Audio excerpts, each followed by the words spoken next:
Christmas தினம் December மாசம் 2வது வருஷமா உக்ரைன்ல ஒன் பிக் ஃபேமிலியா நம்ம கொண்டாட போறோம் அப்படிங்கிறது போல பேட்டியெல்லாம் பாத்தீங்கன்னா பெருமளவு வீடியோ பிடிச்செல்லாம் போட்டிருந்தாரு. அது ஒரு சினிமேட்டிக் ரேஞ்சில தான் இருந்தது. இப்போ கிறிஸ்துமஸா கொண்டாடுற சரி உனக்கான பரிசுகள் வந்துகிட்டே இருக்கு அப்படிங்கிற ரஷ்ய தரப்பு நம்ம சொல்லியிருந்தோம். டிசம்பர் 25 ஒரு மிகப்பெரிய அட்டாக் நடக்கிறதுக்கு வாய்ப்பு இருக்கு. ஏர் ரைட் எல்லாம் அடிச்சிட்டு இருக்கு. ரஷ்யாவோட டியூ பாம்பர்ஸ் எல்லாம் ஏர்ல இருக்கு அப்படிங்கிறது போல மேசிவான ஸ்ட்ரைக் எதிர்பார்த்த மாதிரியே ரஷ்ய தரப்பு நடந்திருக்கு. கிறிஸ்துமஸ் பரிசுகள் போல கொடுத்திருப்பாங்க போல தெரியுது. அதுவும் மொத்தம் 180 ஏரியல் டார்கெட்ஸ் பாத்தீங்கன்னா ரஷ்யா உக்ரைனுக்குள்ள வேவ் பை வேவ் அனுப்பி இருக்காங்க. இந்த ஏரியல் டார்கெட்ஸ்ல ட்ரோனு, மிசைல், குரூஸ் மிசைல்னு பல வகையான ரகரகமான மிசைல்கள், ட்ரோன்களை உக்ரைனுக்குள்ள அனுப்பி விட்டுருக்காங்க. இதுல 113 ஏரியல் டார்கெட்ஸை நாங்க டவுன் பண்ணிட்டோம் அப்படிங்கிற உக்ரைன் தரப்புல சொல்லிக்கிறாங்க. ஆனா பல வெடி விபத்துகள் பல பகுதிகளையும் நடந்திருக்கு. பல இடங்கள்ல கரண்ட்ங்கிறது கட் ஆயிருந்திருக்கு. இதனால ஹீட்டர் இல்லாம மக்கள் அவதிப்பட்டிருக்காங்க அப்படிங்கிற செய்திகள் வந்துட்டு இருக்கு. இதுல உக்ரைனோட ஃபாரின் மினிஸ்டர் ஆண்ட்ரி ஷேப் அவர்கள் அவர் தரப்பு ஸ்டேட்மெண்ட் என்ன வந்திருக்குன்னா, உக்ரைனுக்கு சீஸ்ஃபயர் ப்ரொபோசல் வச்சு எங்களை கிறிஸ்துமஸுக்காக பாருங்க ரிப்ளை எப்படி வந்திருக்குதுன்னு பாத்தீங்களா அப்படிங்கிறது போல அவர் தரப்பு கிரிட்டிசைஸ் பண்ணிக்கிறாரு. அதுக்கு முன்னாடி நீங்க என்னங்க செஞ்சீங்க அப்படிங்கிறது போல சில அனலிஸ்ட் தரப்புல கோபமான கேள்விகள் வந்திருக்கு. கர்ஸ்க் பையில திரும்பவும் ஹிமார்ஸ் மிசைல்களை பயன்படுத்தி தாக்குதல் பண்ணிக்கிறாங்க. இது கூட பரவாயில்ல. ராஸ்டவ் பகுதியில பாத்தீங்கன்னா ரஷ்யாவோட ராஸ்டவ் ரீஜன்ல இருக்க காட்மோஸ்கி ட்ரைனிங் ஃபீல்ட்ல ட்ரோன்களை ஏவி விட்டுருக்காங்க. இதனால இழப்புகள் ஏற்பட்டிருக்கு. இது ரெண்டு கூட மிலிட்டரி டார்கெட்ஸ் சொல்லிடலாம். மூணாவது பாத்தீங்கன்னா ரஷ்யாவோட ஷாப்பிங் காம்ப்ளெக்ஸ் பாத்தீங்கன்னா ட்ரோன்கள் தாக்குதல் பண்ணியிருக்கு. வெடி விபத்து அப்படிங்கிற சொல்றாங்க. உதிரி பாங்கள் போய் விழுந்ததுனால அது வெடிச்சிருச்சு அப்படிங்கிற சிலர் தப்பு இருக்கு. இதே உக்ரைன் தரப்புல இது போல ஷாப்பிங் மேல ஒரு எக்ஸ்ப்ளோஷன் நடந்திருக்கு அப்படிங்கிற அவங்க தரப்பு ரிப்போர்ட் பண்றாங்க. என்ன ஏதுன்றது தெரியல. சைடுல ஒரு வீடியோ பதிவு லோடா இருக்கு. சோ இது பார்க்கும்போதே நம்மளுக்கு தெரியுது. இந்த அட்டாக் பாத்தீங்கன்னா விளாட்கவுஸ்கா ஏதோ ஒரு ஆப்ஜெக்ட் விழுந்திருக்கு. அதனாலதாங்க மிக பெரும் வெடி விபத்து நடந்திருக்கு. இதனால உயிர் சேதங்கள் பெருமளவுல இல்லைன்றாங்க ரஷ்ய தரப்பு. சோ பொறுத்து பார்ப்போம் என்ன மாதிரியான சேதங்கள் நடந்திருக்குன்னு சொல்லிட்டு. சோ இது போல தாக்குதல்கள் ரஷ்யாக்குள்ள பெருமளவில் நடந்திருக்கு. ஐயோ ஏதாவது பண்ணுங்க. மீடியால ரஷ்யா கெட்டவங்களா ப்ரொஜெக்ஷன் பண்ணும். அது கிறிஸ்துமஸ் தினத்தன்னைக்கு ரஷ்யா பெருசா பண்ணாங்கன்னா ஏதோ ஒன்று நடக்கும் இல்லையா? அதுவும் அந்த ட்ரைனிங் ஃபீல்ட்ல சொல்லியிருந்தோம் இல்லையா? ராஸ்டவ் பகுதியில ஒரு மிக பெரும் வெடி விபத்து அம்யூனிஷன் டிப்போல பாத்தீங்கன்னா ஏதோ நடந்திருக்கு. மேபி ஹிமார் ஸ்ட்ரைக்கா இருக்கலாம். ஏன்னா லாங் ரேஞ்ச் தான் ட்ரோனுங்கிறாங்க. பட் இருந்தாலும் மேபி ஸ்டார்ம் ஷாடோ மிசைல்கள் கூட பயன்படுத்தி இருக்கலாம். அந்த ஒரு காரணத்தினால வெறி கொண்டு ரஷ்யா நேத்திக்கு அடிச்சுக்கிறாங்க அப்படிங்கிற சொல்லப்பட்டு வருது. இருதரப்புலையும் மாறி மாறி அடிச்சிருக்காங்க. இல்ல ஒருத்தவங்க மட்டும் அட்டாக் பண்ணிக்கிறாங்க அப்படின்னு சொல்றது தப்பு தான். ரெண்டு சைட்லயும் மாறி மாறி ரிட்டாலியேஷன் இருந்திருக்கு. அந்த அன்னைக்கு யார் முதல்ல ஆரம்பிச்சாங்கன்றது தெரியல. இருதரப்புலையும் பங்கமா செஞ்சுக்கிறாங்க. மேபி கர்ஸ்க் பையில ஹிமார்ஸ் யூஸ் பண்ணி அடிச்சிருப்பாங்க. ஸோ அந்த ஒரு காரணம் சும்மாவே விடக்கூடாது. ஆல்ரெடி பண்ணியிருந்தாங்க. இப்போ அதுக்கே ரிட்டாலியேஷன் பெருமளவில் எதிர்பார்த்து இருந்தது. ஸோ அதனால கூட இது போல தாக்குதல் பண்ணிக்கலாம் அப்படிங்கிற சொல்லப்பட்டு வருது. அது மட்டும் இல்லாம 30 நிமிஷத்துல 11 முறை மிசைல் தாக்குதல் கர்கேவ்ல நேற்றுக்கு ஒரு நாள்ல நடந்திருக்கு. இது மாபெரும் ஸ்ட்ரைக். கர்கேவ் தான் பெருமளவுல குறி வச்சு அடிச்சுக்கிறாங்க. இந்த காரணத்துக்காக தான் சொல்லிச்சு. மேபி கர்ஸ்க் பையை டார்கெட் பண்றதுனால அவங்க கர்கிவ் பகுதியை டார்கெட் பண்றாங்களா அப்படின்ற கேள்விகள் வர ஆரம்பிச்சிருக்கு. மாபெரும் ஸ்ட்ரைக் பண்ணிக்கிறாங்க. கர்கிவ்ல மட்டும் சிக்கல்கள் ஏற்படல, இது மாதிரி பிரச்சனைகள் ஏற்படல. அது கூடவே பைகார்பட்டியா எவனோ பிராங்கோஸ்கி பகுதியில் இருக்கக்கூடிய ஒரு பகுதி, இந்த பகுதியிலையும் எலக்ட்ரிக்கல் இன்ஃப்ராஸ்ட்ரக்சர் மேல தாக்குதல் பண்ணதுனால மக்கள் கரண்ட் இல்லாம அவதிப்பட்டிருக்காங்க அப்படிங்கிற ஸ்டேட்மெண்ட்ஸ் வர ஆரம்பிச்சிருக்கு மீடியாக்கள்ல. லார்ஜ் ஸ்கேல் இன்ஃப்ராஸ்ட்ரக்சர் மேல, எனர்ஜி இன்ஃப்ராஸ்ட்ரக்சர் மேல திரும்பவும் ரஷ்யா அட்டாக் பண்ணிக்கிறாங்க அப்படிங்கறத ஒரு கோர்வைக்குள்ள கொண்டு வந்திருக்காங்க. அதாவது நார்மலா இது போல ஸ்ட்ரைக் நடந்ததுன்னா மேசிவ் மிசைல் ஸ்ட்ரைக்குமாங்க. எனர்ஜி இன்ஃப்ராஸ்ட்ரக்சரை ஹைலைட் பண்றதுனால, அதுவும் கிறிஸ்துமஸ் தினத்தப்போ வின்டர் அப்போ அப்படிங்கும்போது ரஷ்யா கொஞ்சம் கொடுமைக்கார நாடு, கொடுமை செய்யக்கூடிய நாடு அப்படிங்கிற ஒரு ப்ரொஜெக்ஷனுக்காக ட்ரை பண்ணியிருக்காங்க.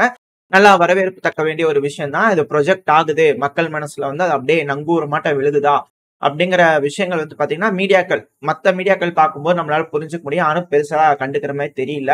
பட் ஆனா இதுக்கு கண்டிக்கத்தக்க வேண்டிய விஷயம் தான் உண்மையாலுமே இது நடக்குதுன்னா. ஏன்னா கர்கிவ்ல இருக்கக்கூடிய டிடெக்கோட பவர் பிளான்ட் மேல தாக்குதல் நடந்திருக்கு. அதுவும் களத்துல ஃப்ரண்ட் லைன்ல இருக்கக்கூடிய பகுதிகளை அடிச்சிருக்காங்க பாருங்க. ஸ்லோவியான்ஸ்க்ல ஒரு தெர்மல் பவர் பிளான்ட் இருக்கு. அது மேலேயும் ரஷ்ய தரப்பு தாக்குதல் பண்ணிக்கிறாங்க. சைட்ல வீடியோ பதிவுலோட இருக்கும்.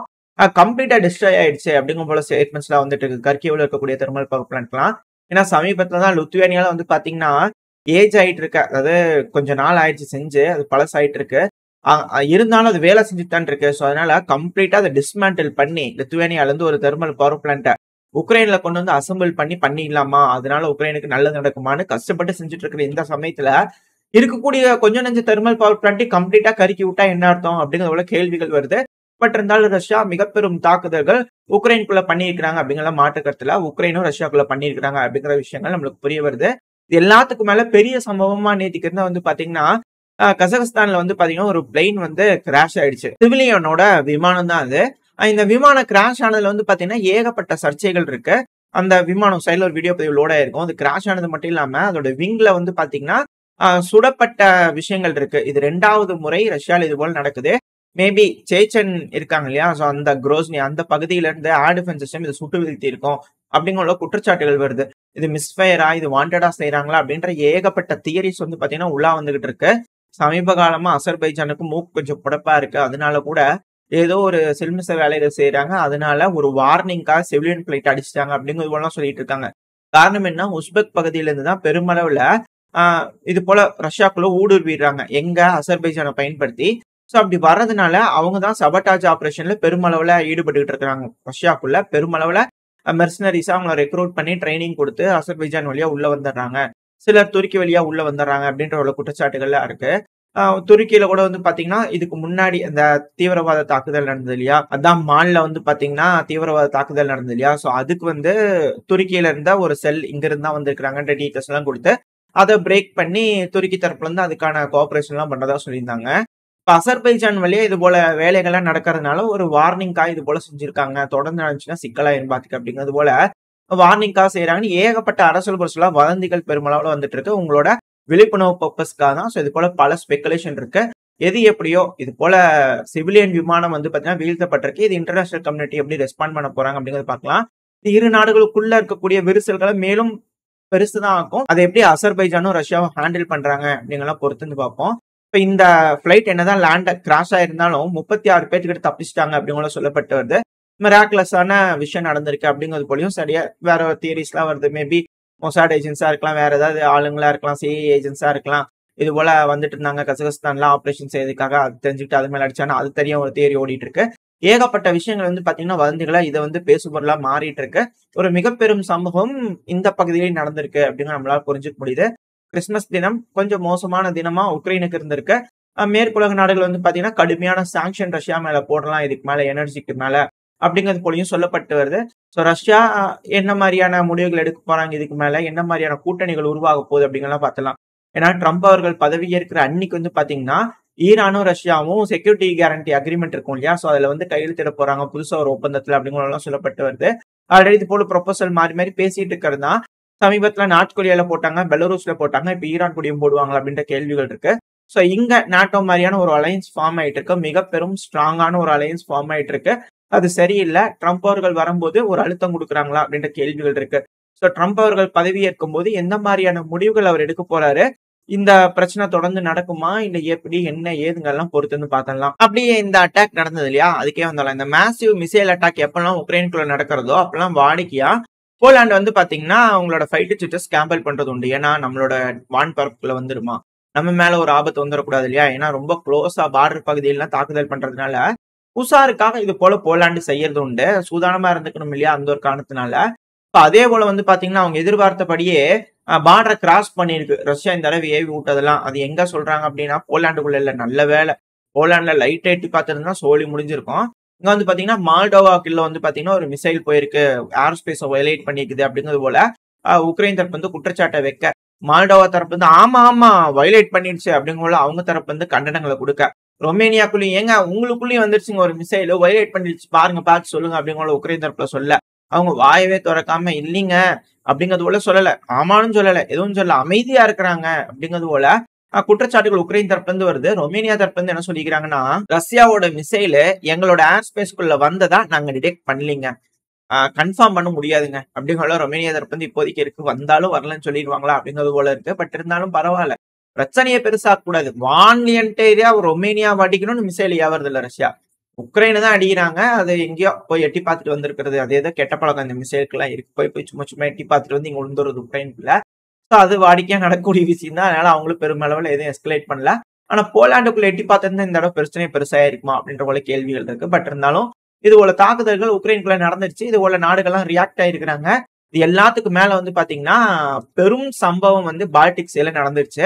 ஏன் இது தொடர்ந்து நடந்துகிட்டு இருக்கு அப்படிங்கிற தெரியல. ஒருவேளை யாருமே இதுக்கு மேல பால்டிக்ஸ் யூஸ் பண்ணக்கூடாதுன்னு அந்த ஏரியால வந்து பாத்தீங்கன்னா சாங்ஷனை போட்டு க்ளோஸ் பண்ணிடுவாங்களா, இந்த பகுதி வந்து யாரும் யூஸ் பண்ணாதீங்க, இனிமேல் வந்து வாட்டர் வேஸ்ட் யூஸ் பண்ணாதீங்க அப்படின்னு நாடுகள்லாம் முடிவெடுத்துருவாங்களா அப்படின்ற கேள்விகள் இருக்கு. வந்தாலே சுட்டு வீழ்த்திடுவோம் அப்படிங்கிற முடிவெடுத்துருவாங்களான்னு. ஏன்னா ஐரோப்பா போரா மாறுது அப்படிங்கும்போது அது போல முடிவுகள் எடுக்கிறது நடக்கும். அதுக்கு நியாயப்படுத்துறது எப்படி பண்ணலாம்னா, கேபிள்கள், பவர் கேபிள்கள் இது போல பல விஷயங்கள், எனர்ஜி கேபிள்கள்லாம் போகிறது உண்டு. பின்லாந்து இருந்து எஸ்டோனியாக்கு வந்து பாத்தீங்கன்னா இப்போ எஸ்ட் லிங்க்னு சொல்லிட்டு 1, 2 இது வழியா வந்து எலக்ட்ரிசிட்டி அனுப்பிட்டு இருந்தாங்க. அந்த கேபிள் வந்து பாத்தீங்கன்னா கட் ஆயிருச்சு. யாரோ இந்த சபட்டாச்சு வேலையை பாத்துக்கிறாங்க அப்படின்ற குற்றச்சாட்டுகள் வந்திருக்கு. சமீபத்துல ஸ்வீடன், டென்மார்க் அந்த சைடுல இருக்கக்கூடிய கேபிளும் கட் ஆச்சு இல்லையா? சோ இது போல தொடர்ந்து அதிக அளவில் நடந்துகிட்டு இருக்கு. இதை நம்ம வந்து ப்ரொடெக்ட் பண்ணுவோம். நார்த் ஸ்ட்ரீம் பைப் லைன் எப்படி உடைஞ்சது அதே போல இது எல்லாமே லைனா நடந்துகிட்டு இருக்கு தொடர்ந்து. இந்த பால்டிக் சீங்கிறது ரொம்ப சிக்கலுக்குரிய பகுதியா மாறிட்டு வருது. இதனால ரஷ்யாவோட படகு, கப்பல்கள், சீனாவோட கப்பல்கள் இதெல்லாம் வர்றதுக்கு தடை விதிச்சிருவாங்களா? அலோவ் பண்ண மாட்டாங்களா இதுக்கு மேல பால்டிக் சீ யூஸ் பண்றதுக்கு அப்படின்ற கேள்விகள் இருக்கு. சோ பொறுத்திருந்து பார்ப்போம். என்ன மாதிரியான முடிவுகள் ஜனவரி 1 வச்சிருக்கு. மாபெரும் ஐரோப்பிய போரா மாத்திருமா? இல்ல ட்ரம்ப் அவர்கள் பிரச்சனையை பேசி தீர்த்துருவாரா? அப்படின்ற எதிர்பார்ப்புகளோட இந்த பதிவை நான் முடிச்சுக்கலாம். இந்த பதிவை பத்தி நீங்க என்ன நினைக்கிறீங்க? உங்களோட கருத்துக்கள் என்ன அப்படிங்கறத கமெண்ட் செக்ஷன் சொல்லுங்க. இதோட இந்த பதிவை நான் முடிச்சுக்கலாம். இந்த பதிவு எப்படி இருந்துச்சு? நல்லா இருந்துச்சுன்னா நம்ம சேனல் இன்னும் சப்ஸ்கிரைப் பண்ணலாம். மறக்காம சப்ஸ்கிரைப் பண்ணிடுங்க. நம்ம சேனல்கள் செந்தல் டிஃபென்ஸ், செந்தல் டிகோஸ் 2 சேனலுக்குமே உங்களோட அன்பு ஆதரவு எப்போ இருக்கும்னு நம்பிக்கையில இந்த பதிவை நான் முடிச்சுக்கலாம். இந்த பதிவு நல்லா இருக்கும்னு நம்பிக்கையில அடுத்த பேர் உங்களை சந்திக்கிறேன். அது வரைக்கும் ஸ்டே சேஃப். பை.